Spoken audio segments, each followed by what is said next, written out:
तू का जन्म राजा अपना घरवा के ना खड़ा। तू का जन्म राजा अपना घरवा के ना खड़ा।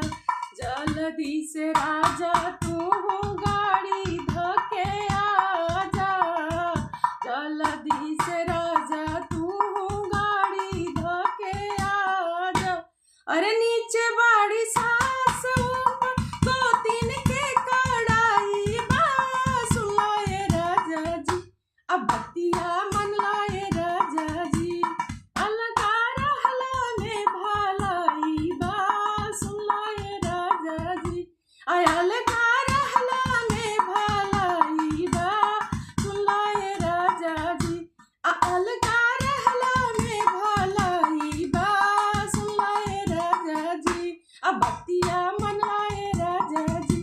अब बतिया मन लाए राजा जी।